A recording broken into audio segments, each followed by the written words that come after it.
एक छोटा सा पुलिस स्टेशन और अंदर से आती दर्द भरी आवाजें। यही है सथानकुलम केस। जून 2020। देश लॉकडाउन में बंद था, सड़कें सूनी थीं और लोग अपने घरों में कैद।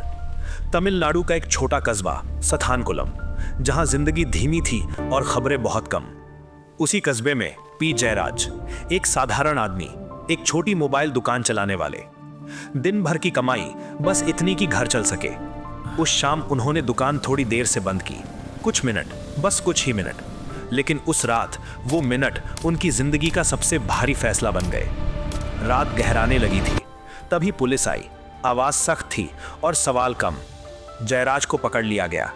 कोई बड़ा अपराध नहीं, कोई खतरनाक आरोप नहीं, बस लॉकडाउन नियम का उल्लंघन। लेकिन कहानी यहां खत्म नहीं हुई। उन्हें थाने ले जाया गया। एक छोटा सा पुलिस स्टेशन, बंद दरवाजे और अंदर सन्नाटा। कुछ देर बाद उनका बेटा बेनिक्स थाने पहुंचा। चेहरे पर चिंता और दिमाग में एक ही बात, पापा को घर ले जाना है। वो अंदर गया और जो उसने देखा उसने सब बदल दिया। उसके पिता जमीन पर थे और पुलिस उन्हें बेरहमी से पीट रही थी। एक बार फिर दूसरा, हर बार और ज्यादा क्रूर। बेनिक्स चिल्लाया, रोकने की कोशिश की, लेकिन यहीं से कहानी ने खतरनाक मोड़ लिया। अब गुस्सा उस पर भी उतरने लगा। दो लोग, एक पिता और एक बेटा, और सामने पूरी वर्दी में खड़ी ताकत। रात बढ़ती गई, लेकिन हिंसा और तेज होती गई।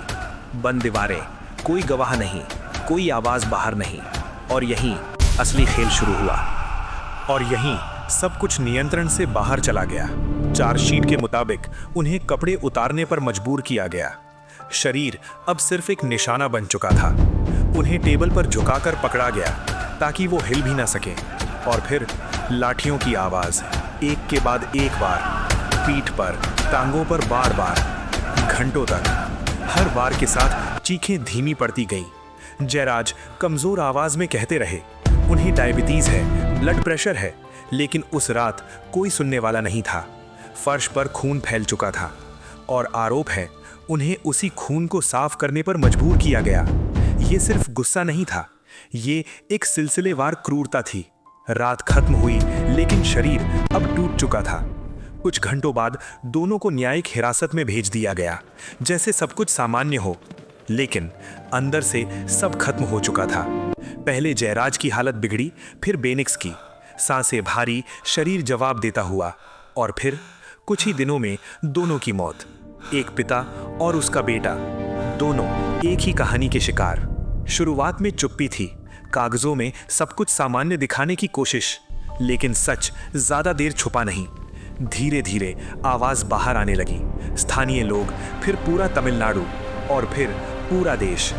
गुस्सा बढ़ने लगा, सड़कें फिर से भरने लगी। इस बार खामोशी नहीं, विरोध था।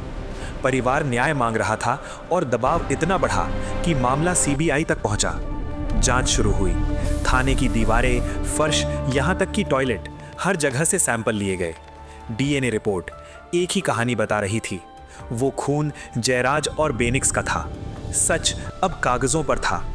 2000 से ज्यादा पन्नों की चार्जशीट, हर पेज एक दर्दनाक सबूत।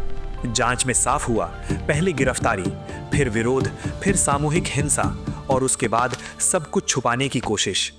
मामला कोर्ट पहुंचा। समय बीतता गया, गवाह आए, सबूत रखे गए।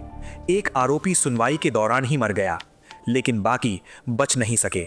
सालों बाद फैसला आया। जज ने कहा, अगर ऐसी क्रूरता को सजा नहीं मिली तो लोगों का कानून पर भरोसा खत्म हो जाएगा।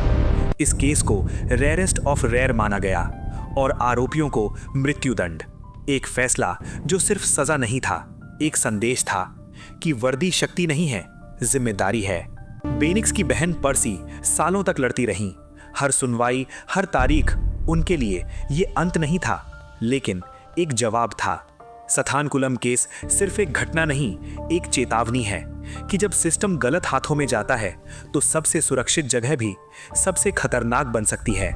और शायद सबसे डरावनी बात ये नहीं है कि ये हुआ, बल्कि ये है कि ये कहीं भी हो सकता है। एक फैसला जो सिर्फ एक इंसान का नहीं था,